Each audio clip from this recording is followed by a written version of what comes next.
Atentos saludos, amigas y amigos de su programa Dialéctica, porque la verdad importa.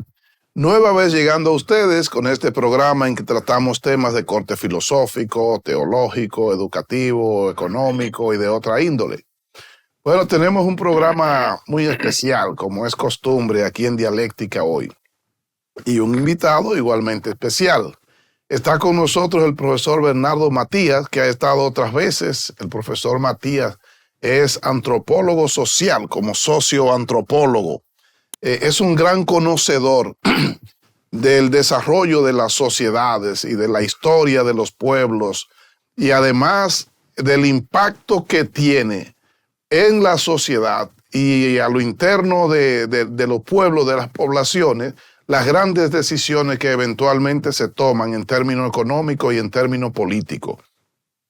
Y en estos tiempos estamos con grandes decisiones. Hace unos días hablamos del fenómeno de la migración y ahora tenemos un fenómeno importante que es el de las deportaciones masivas que se está produciendo desde los Estados Unidos, que fue una promesa de campaña del candidato Trump en su momento, y ahora como presidente entonces está ejecutándolo. Y entonces vamos a hablar con el profesor Matías sobre cómo impacta esas deportaciones masivas en las sociedades receptoras, pero al mismo tiempo también en la propia sociedad estadounidense, en términos social, en términos económicos y en otros aspectos. Profesor, bienvenido a Dialéctica.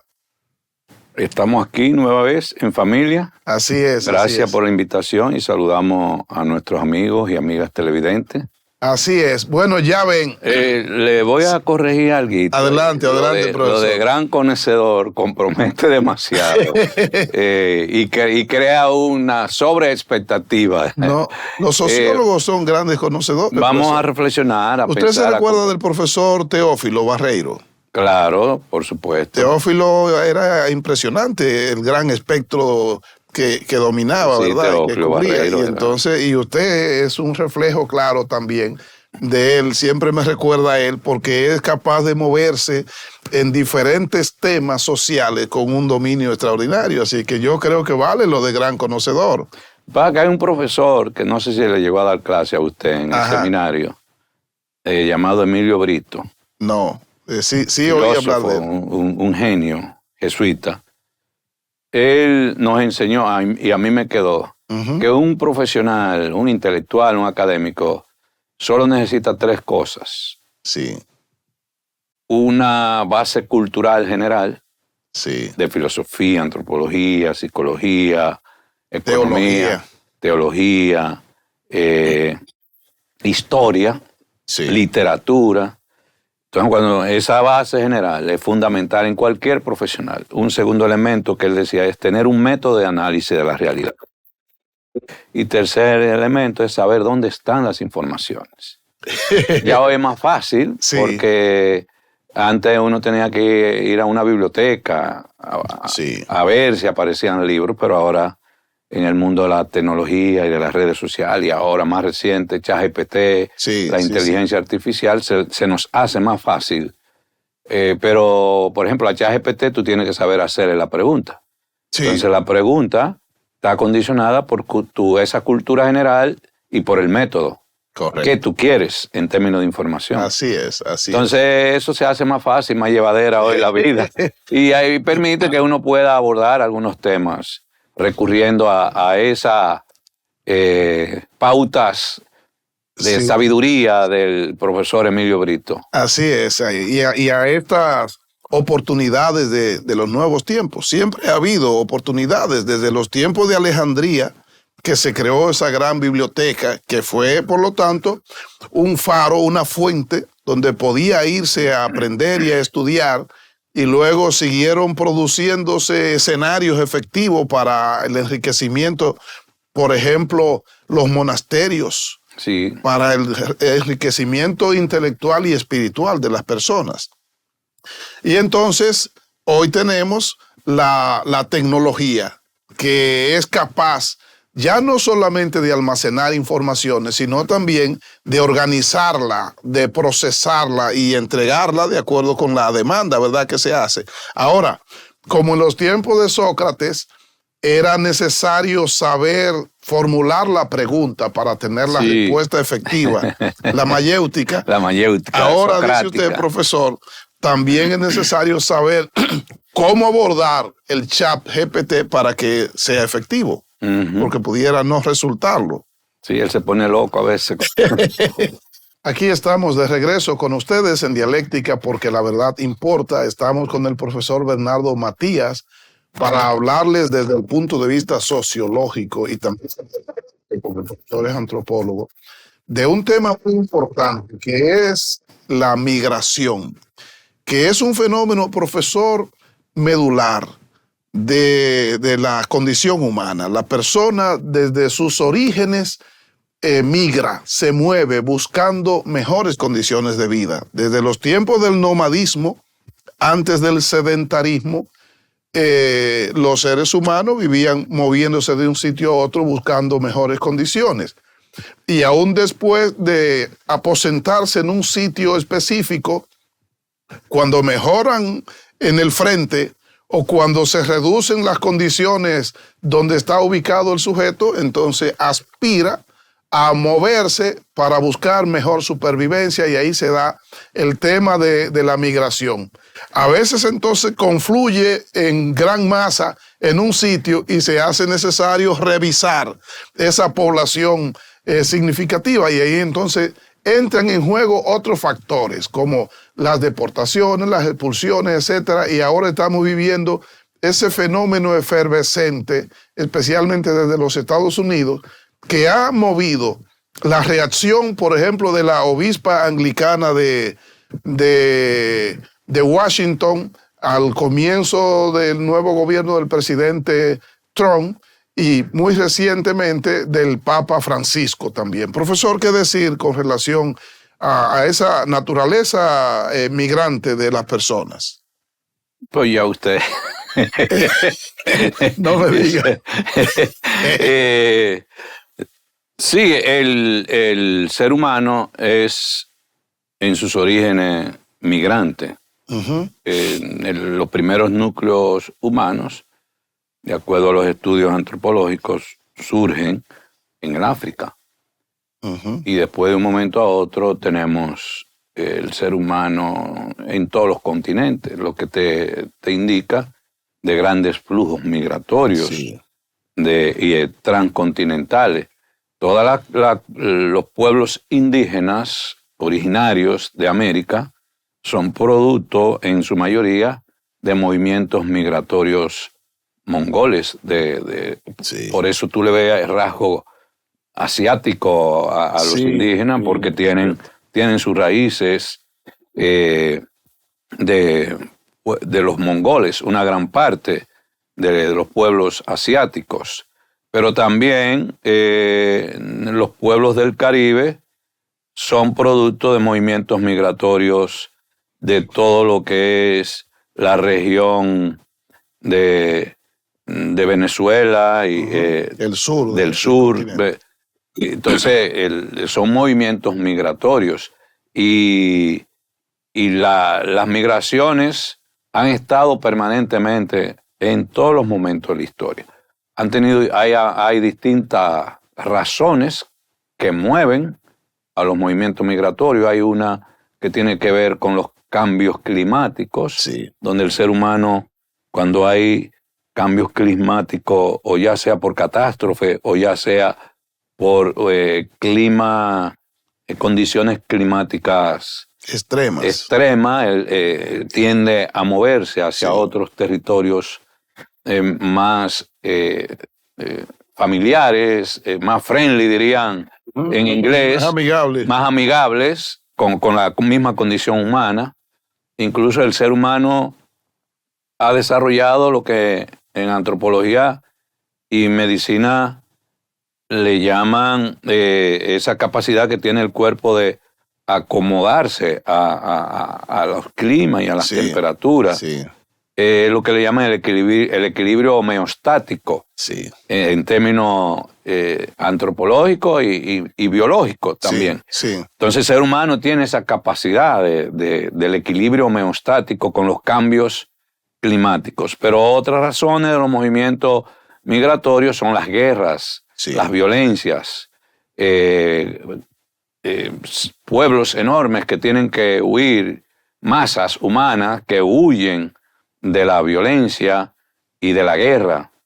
Y la más común en los últimos tiempos es las migraciones por motivaciones económicas, Sí, pero también supervivencias económicas.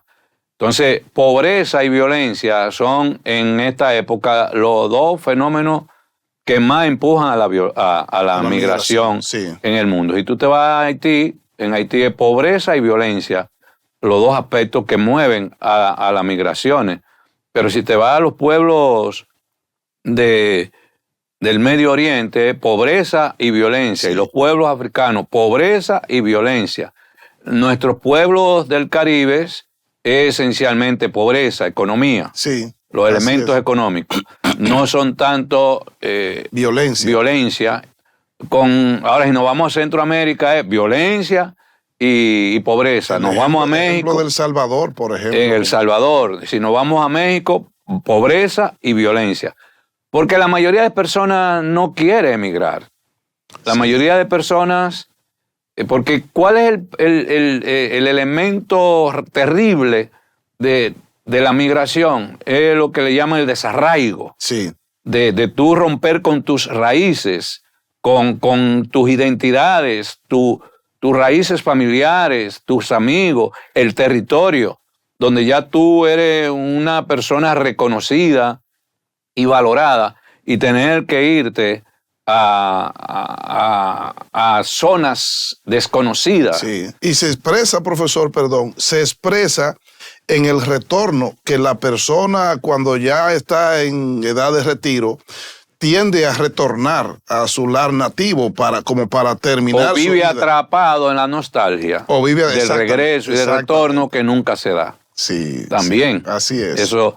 Entonces la migración, cuando hay una deportación, la deportación es el acto normalmente violento o legal de ruptura de sueños. Sí. Son sueños que se rompen. La mayoría de personas se mueven con sus sueños de mejor condición de vida, se mueve soñando en hacerle la casita a la viejita que nunca pudo hacerle aquí en República Dominicana, hacer el ahorrito. Esa es la motivación de la mayoría de los inmigrantes. Sí. Ahora, ¿cuál es la característica de las deportaciones del recién instalado gobierno de Donald Trump? No es necesariamente la deportación masiva, porque ya hay datos y se ha hablado muchos en los medios de que el gobierno de Barack Obama fue uno de los gobiernos que más deportaciones hizo. Más de 3 millones. Igual el gobierno de Bill Clinton, Bill Clinton, sí. No, Biden también hizo grandes movimientos o expulsiones hacia los países originarios, de origen de los emigrantes. La diferencia es que la deportación de Donald Trump viene acompañada de un discurso de odio. Viene acompañada de la xenofobia.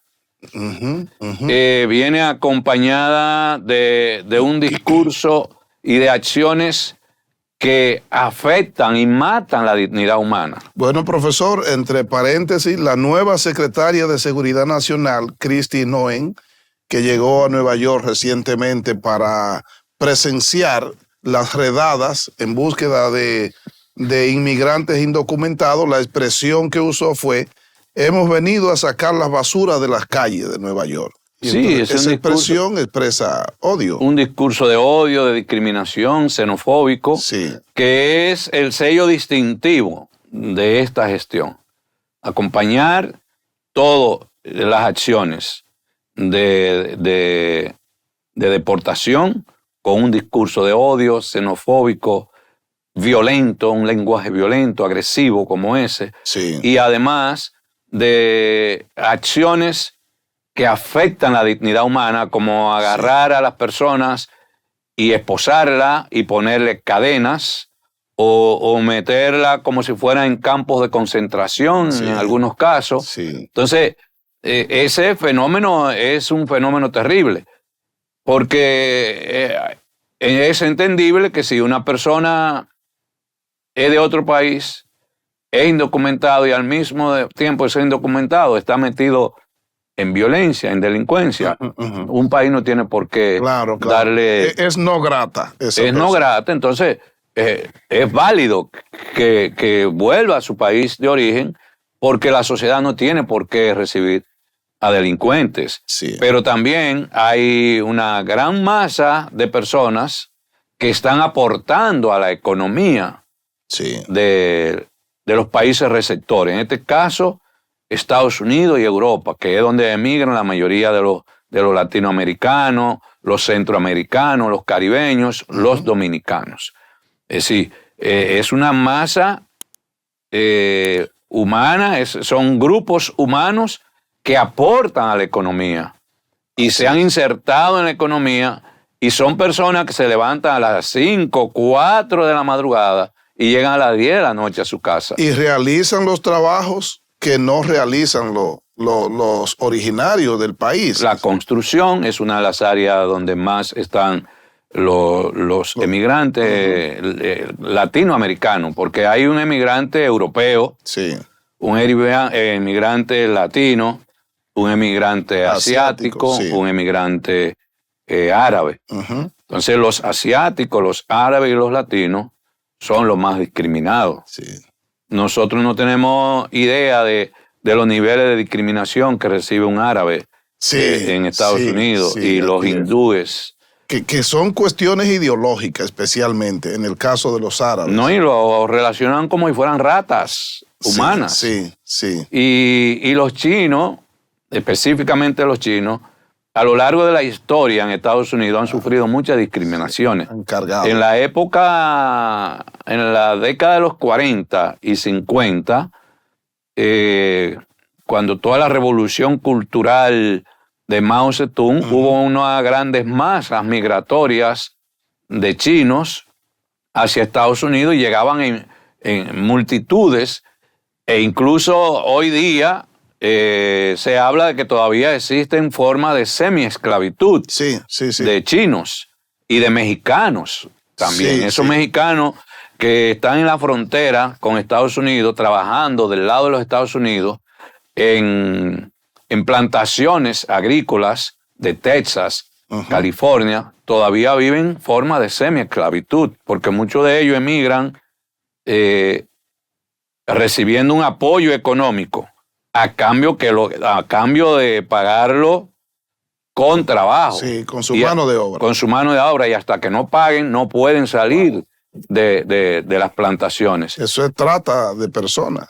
Eso es trata de personas. Y si nos vamos a muchas mujeres, a nivel ya del tráfico sexual, de mujeres que le ofrecen villas y castillas, llegan al país receptor, le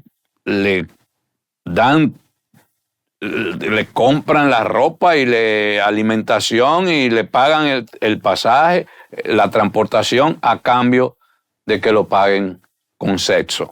Entonces esos fenómenos están ahí alrededor de la migración. Yo veo gente hablando muy ligeramente de este tema. Hay gente que se queda en el sueño, pero ese sueño, si se ahonda en la realidad, es pesadilla para grupos importantes de migrantes. Por ejemplo, ese caso que usted presenta de mexicanos en el sur de los Estados Unidos y de asiáticos. Pero lo que hemos ido a los Estados Unidos, vemos cómo la mayoría de dominicanos es a las 4 y 5 de la mañana. No tienen tiempo para uno verse con ellos, es el fin de semana. Y más de un empleo con frecuencia. Sí, el pluriempleo es una de las características. Y a eso se agrega, el MEPID dio unos datos hace varios años en la gestión de Miguel Seara Hampton, dio unos datos de que la mayoría de los dominicanos viven con un salario de pobreza en los Estados Unidos. El salario de pobreza en los Estados Unidos son $23,000, $20,000 al año. Sí. Eso es un salario de pobreza. Sí. Y la mayoría de los dominicanos viven con un salario de pobreza.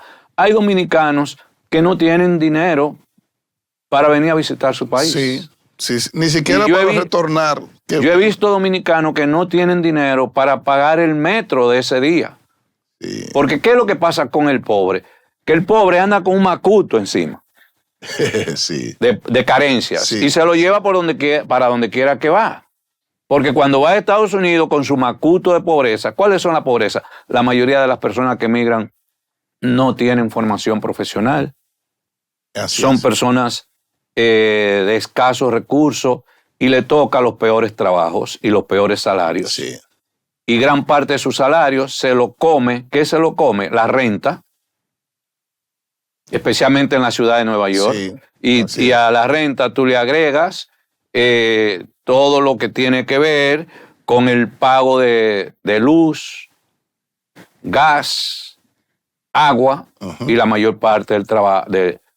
Ahora, cuando tú comparas el ingreso anual aquí de un trabajador en Estados Unidos es mucho más alto, pero el nivel de consumo también es equivalente. Así es. Pero ese dominicano vive en el espejismo del consumo. Sí. De una sociedad que te ofrece todas las opciones de consumo y hasta las tiendas de a peso, de los 99, que le llaman, ¿verdad? Sí, te da la oportunidad de tú ser una persona de bajo consumo y te metes a un 99 y vas a encontrar muchas cositas. O están los cupones, o están las casas de apoyo, de ayuda en términos de comida. Y tú llenas tu voluntad consumista, aunque sea comprando las cosas más precarias, los tenis más baratos, a $2, a $3, y en ocasiones te puede dar el lujo de comprar uno más caro en determinada época del año. Y ese es el drama que vive un emigrante. Así es. Profesor, se ve que en síntesis es un tema de mano de obra. El problema especialmente de los países nuestros, subdesarrollados, por ejemplo, y más o menos en vía de desarrollo, es la falta de mano de obra, de ocupación, de centro de producción. Y entonces la persona ociosa o con una ocupación a medias en estos países subdesarrollados, al llegar a un país que tiene una industria bastante gigantesca, encuentra las posibilidades de trabajar para sobrevivir.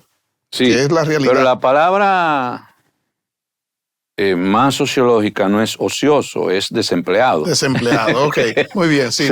Porque no es voluntario. Sí, y puede interpretarse que vagancia, ¿verdad? Sí, cierto. No, ocio tomamos usted y yo, ¿verdad? En ocasiones. Pero son desempleados o personas que tienen unos empleos muy precarios, unos ingresos precarios, que viven atrapado en el círculo de la pobreza y el dinero nunca le da, y entonces ve la posibilidad de emigrar hacia los Estados Unidos. Yo conozco un caso de una persona que tiene 3 empleos en Estados Unidos. Wow. Y trabaja los 7 días de la semana. Wow, imagínese la pobre calidad de vida.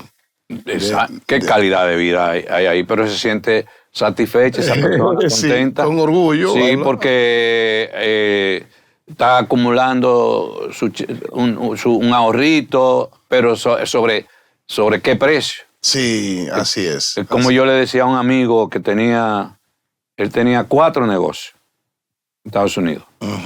4 negocios. Y trabajaba los 7 días a la semana. Wow. Yo estando en su casa, yo me siento con él y le digo, compañero, usted sabe una cosa, usted está trabajando, ahorrando para financiar la enfermedad que le espera. Sí. Y eso le dio en la madre. Ajá. Comenzó así y se quedó con un solo negocio.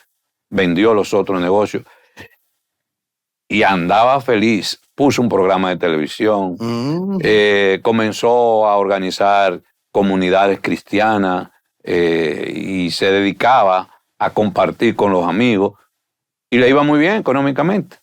Sí. Porque es que se despierta ese deseo también de tener, de acumular.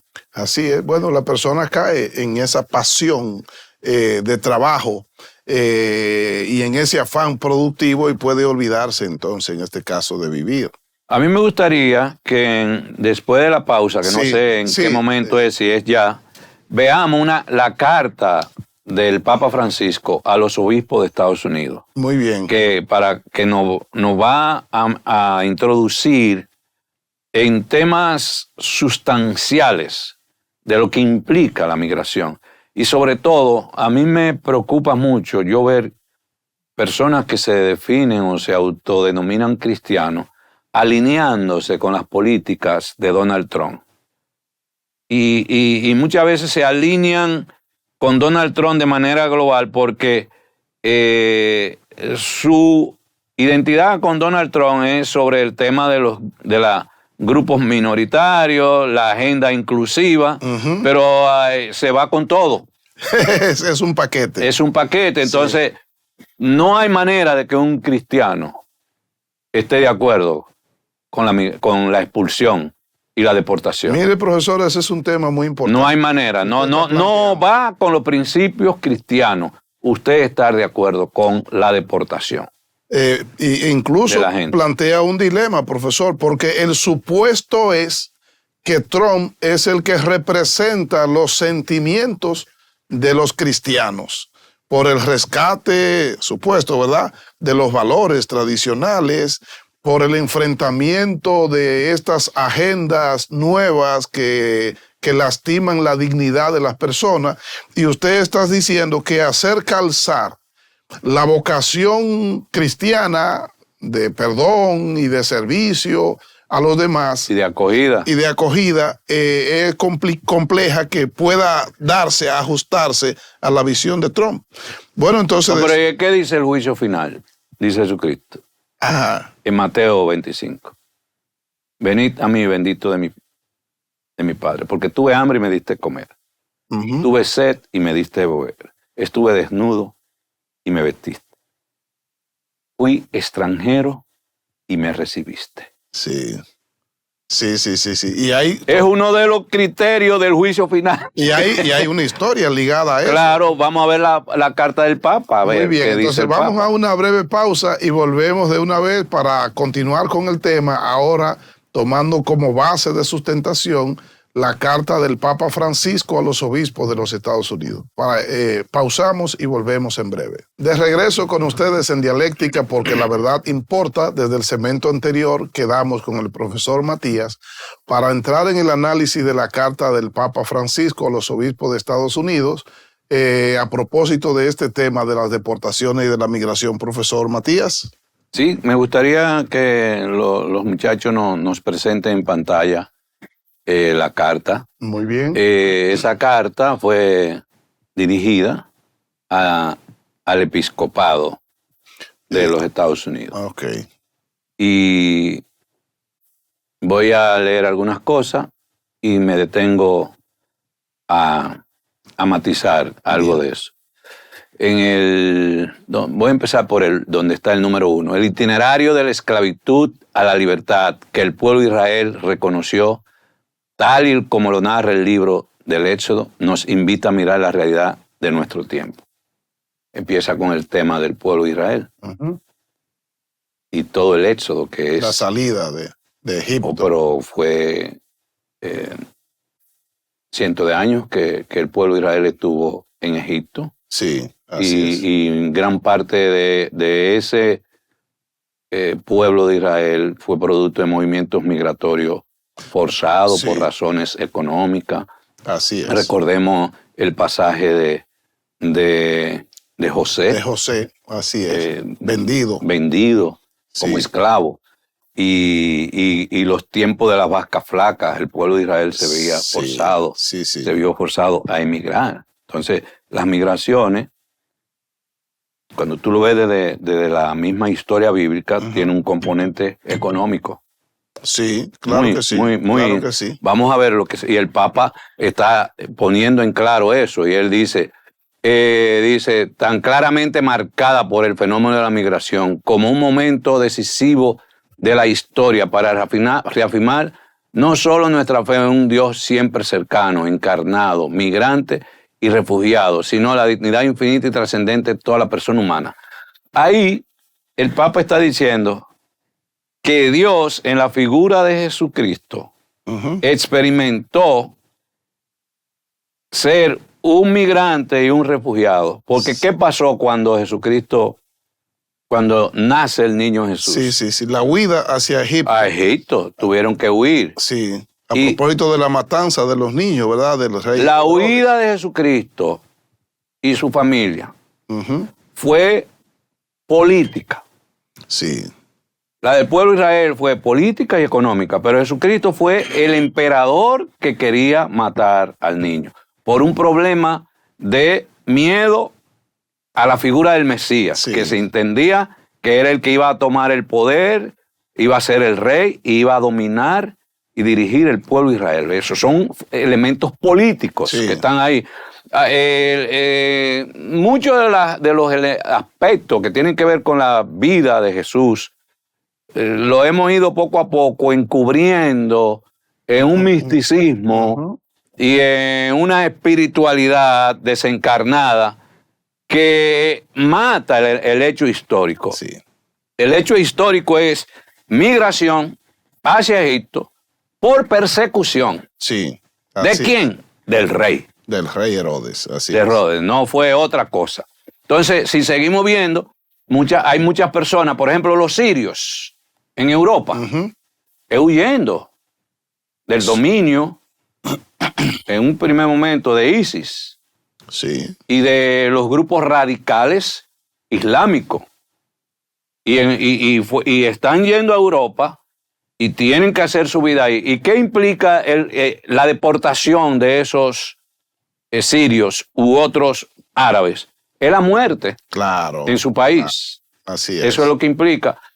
Venir a República Dominicana no representa la muerte, pero sí frustración, amargura, sueños perdidos, depresión, miedo. Hay muchos dominicanos y no dominicanos, emigrantes viviendo en una situación de miedo, de incertidumbre, de duda, de no vivir de forma normal y natural la vida hoy en Estados Unidos. Es un drama bien terrible. Y yo lo digo porque tengo amigos y familias que están viviendo ese drama. Sí, así. Vamos a seguir. Y yo no sé por qué hay gente tan indolente frente a estos temas, realmente. Yo realmente a veces no quisiera, no me voy a emocionar. Estas palabras con las que comienzo no están articuladas artificialmente.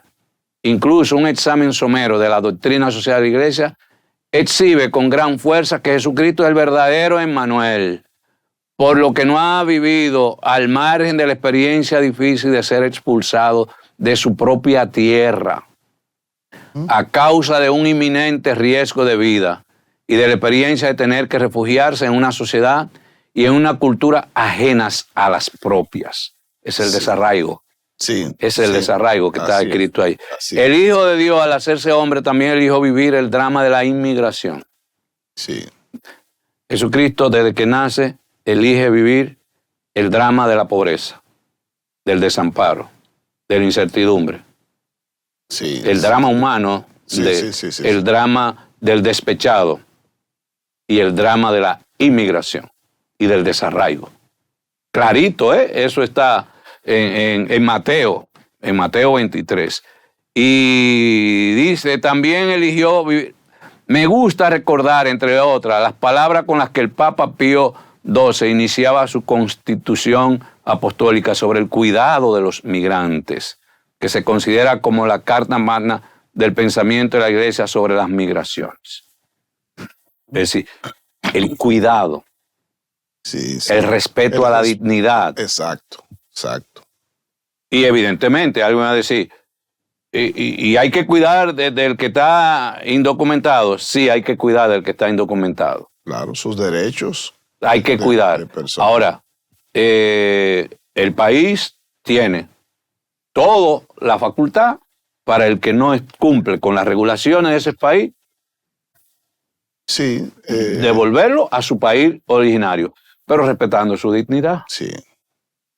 Respetando con cuidado, no en base a la violencia, al maltrato, a la vejación, a la estigmatización, sí, a la burla, que es lo que hacen muchos de nuestros militares con los haitianos: burla, estigmatización, violencia, desprecio, engaño, mentira, robo. Sí. Lo toman preso y para soltarlo le despojan de sus documentos y para devolverle sus documentos tienen que pagarle dinero. Sí. Hay muchísimas denuncias de eso. Ese es el drama de los inmigrantes. Sí, en el mundo entero, ¿eh? Sí, sí. En el mundo entero. Sí, quizás en países como Estados Unidos no es tan dramático el quitarle dinero a los inmigrantes, porque eso tiene un riesgo para los militares. Pero no sé si se han registrado información. En la frontera con México hay mafias que viven de eso, aliados. Sí, así es. Y en principio, tú te referías al tema económico. Vamos a ver algunas estadísticas. Creo que tú tienes algunas estadísticas. Pero vamos a ver algunas estadísticas que nos dicen sobre cuál es la importancia económica que tienen los emigrantes. Veámoslo desde el país de donde salen. Exactamente. Centroamérica, por ejemplo, El Salvador, Honduras y Guatemala. Solo en esos 3 países, las remesas de los emigrantes salvadoreños, guatemaltecos y hondureños representan el 20% del Producto Interno Bruto de esos 3 países. Sí. República Dominicana, 10,000 millones de dólares al año llegan, pero ahí no se cuentan lo que vienen también de manera informal, ¿verdad? Sí. Que yo voy de viaje y le dice, mira, llévamele eso a mi mamá. Sí. Eso no se registra, quizás. Es una buena proporción. O yo no sé si se registra con el cambio de moneda, no sé cómo lo hace el MEPID, los cálculos, pero son 10,000 millones de dólares que estamos hablando. ¿Y tú sabes cuánto representa en República Dominicana? 8.25% de aporte al Producto Interno Bruto. Hay varios aspectos que tienen las remesas vinculados a la economía de nuestros países. Contribuyen a reducir pobreza. Sí. Porque muchas familias con la remesa sobreviven en el mes y le da para alimentar y cubrir parte de sus necesidades. Pero hay otras que van poco a poco haciendo su casita. Sí. Comprando propiedades, bienes muebles e inmuebles, el carrito, y se va dando una especie de movilidad social producto de las remesas que llegan de los familiares. Entonces, elemento, contribuye a disminuir pobreza. Segundo, contribuye a la estabilidad económica de un país. Sí. Es un aporte, porque en la medida que entra divisa, ¿para qué la divisa en los países? Es decir, entiéndase moneda extranjera, el dólar. Con el dólar es que se compra combustible. Así es. Con el dólar es que se hacen las importaciones de bienes y servicios. Sí. El dólar da equilibrio económico y financiero. La macroeconomía se alimenta en buena parte de ese equilibrio monetario de la tasa que tiene mucho que ver con ese ingreso a través de las divisas. Otro aporte a la economía es el aumento del consumo. Sí. En la medida que las personas reciben dinero en divisa, en dólares o en euros, tiene mayor capacidad de consumo y eso dinamiza los comercios, dinamiza el mercado. Sí. Entonces, nada más para hablar de 4 aportes, porque la pregunta suya era ¿cuál es el aporte? Sí. estabilidad económica, reducción de pobreza, consumo y aporte al Producto Interno Bruto. Sí. Y puede ser que usted tenga otras por ahí. Sí. Y nos vamos a la inversa. ¿Cuál es el aporte de la mano de obra dominicana en Estados Unidos? Exactamente. En Estados Unidos. Algunas estadísticas dicen del Tesoro Nacional, son las estadísticas de 2023, que 7 billones de dólares fueron aportados por los emigrantes en Estados Unidos. Así 7 billones, no millones, billones, que son 7.000 millones. Así es. Y creo que usted me compartía un dato de la ciudad de Nueva York, de que solo en la ciudad de Nueva York 3.000 millones de dólares son producto de los aportes de los inmigrantes. Así es. Y cuando se toma en cuenta el porciento de esos inmigrantes son indocumentados, entonces también se puede calcular el aporte que el indocumentado también hace a la economía y al desarrollo de esa economía.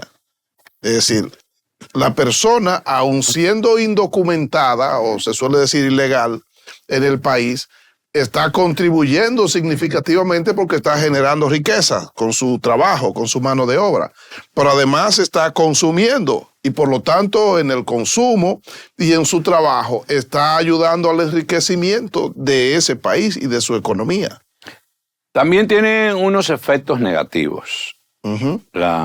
Los movimientos migratorios, la inmigración para los países como nuestro, pero que son beneficios para esos países. Para la fuga de talentos. Sí, así profesionales, personas con una capacidad profesional, intelectual, académica, terminan emigrando para esos países. Se formaron aquí, pagados, en muchos casos por el Estado dominicano, o pagados por las propias familias dominicanas.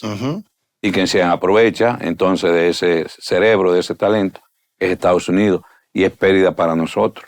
Así es. Porque un profesional es mucho lo que puede aportar a una sociedad y a la economía. Hay una diferencia entre el inmigrante ilegal, el inmigrante que se va por la frontera, por ejemplo ahora, en caravanas por Centroamérica hasta llegar a los Estados Unidos, y el inmigrante que llega con documentación, que está más cargado al tema de los cerebros, de los talentos. Es decir, el profesional en sentido general emigra de manera regular, ¿verdad? A través de los procedimientos normales. Ahora, el presidente Trump está diciendo, el problema es que por la frontera entonces están emigrando los delincuentes y las personas con menor capacidad productiva, y ha sugerido él, aunque termina criminalizando a todo el inmigrante, pero ha sugerido que la prioridad es expulsar a los inmigrantes delincuentes. Pero eso es una minoría. Lo que pasa es que eso hace mucha bulla, muchos ruidos. Sí. Los inmigrantes delincuentes. Sí.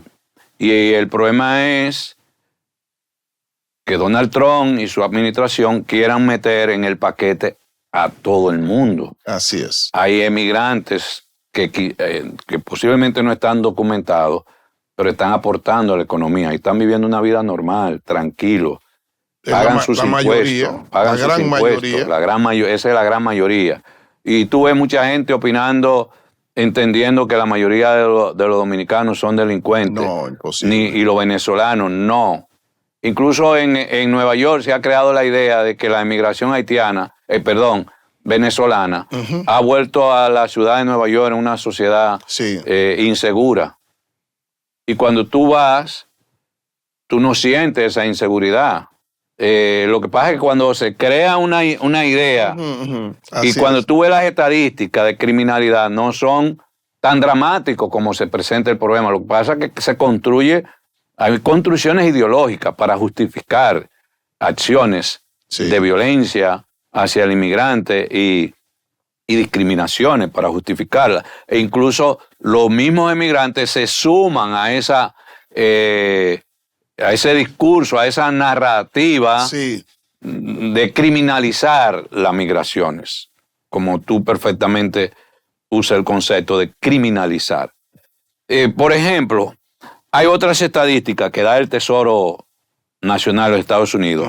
Viéndolo, algunos de los estados más receptores de inmigrantes. Sí. Nueva York, los inmigrantes, tú ahí tienes 2.2 billones.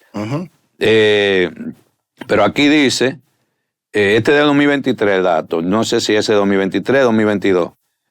Sí, 2023. Dice, contribuyó con aproximadamente 2.2 billones, representando el 8% del PIB nacional en el 2023. Eso en Nueva York. Sí. En Texas, que es un estado, ¿verdad?, fronterizo a México. A México, sí. En el mismo año, Texas aportó alrededor de 2.2 billones al PIB nacional, lo que equivale al 9% del total. Y California aportó 3.9 billones, representando el 14% del PIB nacional, que ascendió a 27.000 billones. Es decir, los estados con mayor presencia migratoria, Texas, California, Nueva York, aquí no incluimos a la Florida, que también es otro estado, son los estados que más aportan a la economía norteamericana y al Producto Interno Bruto. Así es. Texas es un estado donde hay una presencia agrícola notable, igual que California. California es una combinación. Sí. ¿Verdad? Nueva York es menos ya. Pero está el sector de la construcción, Nueva York. El sector de la construcción y de servicio. Sí. De modo tal que estamos hablando de un fenómeno que no es por razones económicas. Uno se pregunta, ¿qué busca Donald Trump? ¿Qué busca Donald Trump con hacer el tema migratorio como parte fundamental de su agenda? Sí. ¿Qué usted piensa? ¿Qué es lo que busca Donald Trump? No hay dudas. Mire, profesor, que yo tenía un planteamiento. El fenómeno de la presencia de inmigrantes en los Estados Unidos es viejo. Es un país de inmigrantes. No, se conforma, nace, es producto de la migración. Exacto. Entonces, la pregunta es si ha habido siempre afluencia de migración hacia los Estados Unidos. ¿Por qué en este momento y en los tiempos de Trump ese tema se convierte en un fenómeno que hay que tomar y hay que exterminarlo de manera definitiva? Porque Trump habla de la expulsión de más de 10 millones de inmigrantes en los Estados Unidos. Eso no está establecido en las estadísticas del país que hayan esas proporciones, pero el presidente entiende que durante el pasado gobierno de Biden hubo una cantidad de migración no cuantificada que dispara notablemente la población migrante en ese país. Y entonces, como fue un tema de campaña, como la población votante, los ciudadanos estadounidenses, incluyendo muchos de origen hispano y descendientes de inmigrantes, que abrazaron y compraron el discurso de las deportaciones masivas del candidato Trump, entonces él está asumiendo, ¿verdad?, esa promesa de campaña, pero eso trae consecuencias importantes desde el punto de vista negativo en diferentes sectores, como usted comenzaba. Sí, creo que ha tocado un punto importante, que es la vinculación entre la base electoral de Donald Trump con el nacionalismo. Sí. Es decir, parte del discurso electoral de Donald Trump fue un discurso nacionalista. Sí. Y los nacionalismos vinculados a las corrientes conservadoras se están consolidando en muchos países. Sí. en Europa el discurso nacionalista también ha ido tomando fuerza. Entonces, no es un fenómeno exclusivo de los Estados Unidos. Uh-huh. Si te das cuenta, Donald Trump y Putin se llevan muy bien, se quieren mucho. Sí. Y es que los dos tienen una base nacionalista. Incluso Putin, al estilo ruso, también reivindica volver a hacer de Rusia una gran nación. Sí, sí. Y Donald Trump plantea hacer de Estados Unidos... Hacer de Estados Unidos grande otra vez. Sí. Lo cual es un enfoque desacertado, porque Estados Unidos es una nación grande. Lo que pasa es que detrás de eso hay una vocación imperialista. Sí. Y por eso Lula le dijo a Donald Trump que su problema es que él no se da cuenta o no entiende que a él lo eligieron para ser el presidente de los Estados Unidos, no del mundo. Sí. Entonces él se está comportando ese es un tema, como si fuera el presidente del mundo. Sí. Otro elemento que hay que tomar en cuenta en esta insistencia de los movimientos migratorios es que realmente la seguridad fronteriza se le ha ido de la mano a Estados Unidos, uh-huh. Especialmente en México, y todos los grupos ligados al tráfico de droga, tráfico de armas, sí. el fentanilo. Sí. El fentanilo está golpeando duramente a la sociedad norteamericana. Y se muy cree, duro. Profesor, que eso se acrecentó durante el pasado gobierno del presidente Biden y que se asocia a una política del Partido Demócrata de los Estados Unidos.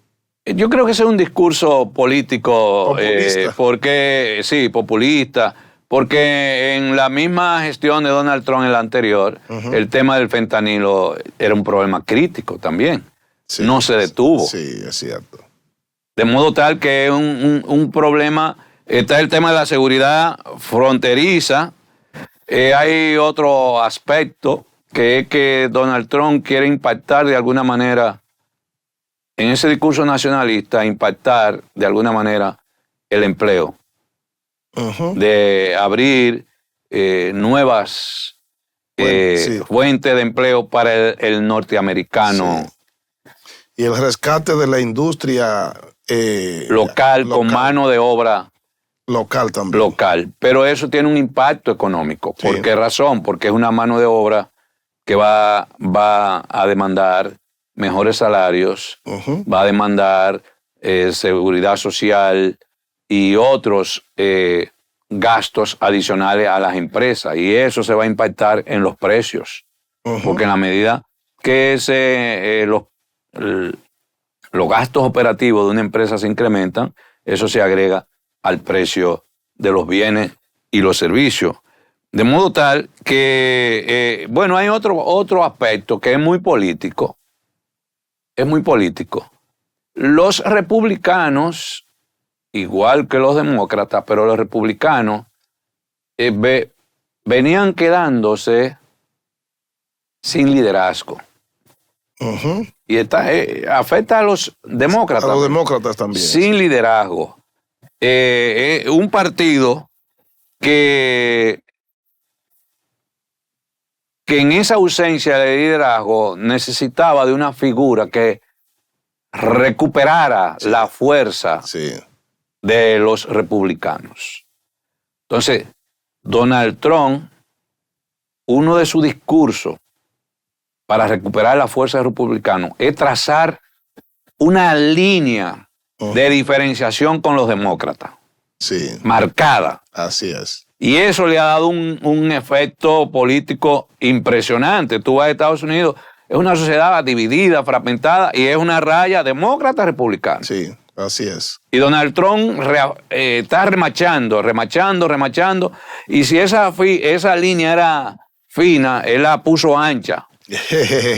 Pero tiene que ver mucho con la búsqueda de reivindicar y fortalecer el Partido Republicano. Por eso, mucha gente dice, pero ¿por qué muchos republicanos que no están en el fondo de acuerdo con lo que hace y dice Donald Trump, se quedan callados? Sí. Es que Donald Trump le ha recuperado su partido. Sí, profesor, mire. Por tanto, su liderazgo en los estados. Sí. Local. Ellos barrieron en todos los estados. Liderazgo local, sí. El liderazgo local. Profesor, mire qué barbaridad nos hace enseña que se nos fue el tiempo. Mire, varios aspectos. Uno, no se puede vivir sin inmigrantes. No se puede sostener un país. No se puede vivir sin indocumentados. El indocumentado es necesario también, profesor, para... Es una realidad. Para asumir trabajos que el documentado no lo realiza, entonces se utiliza el indocumentado. Y también tenemos que traer al LAR nativo la situación de la migración y entonces habrá que analizarlo en relación con la República Dominicana, el tema de las deportaciones, también el tema de los flujos migratorios notables hacia el país, como es el caso de venezolanos, de haitianos históricamente y de otros más. Eso no es una deuda que usted va a contraer con Dialéctica. Usted sabe que yo soy de esta familia ya. Bueno, profesor, pues le agradezco mucho que nos haya acompañado. Yo sabía que el tiempo no nos iba a alcanzar porque usted maneja demasiado bien ese tema y entonces pica y se extiende. De modo que muchas gracias, profesor, y a ustedes agradecerles que nos hayan acompañado. Será hasta una próxima entrega de Dialéctica porque la verdad importa. Hasta luego.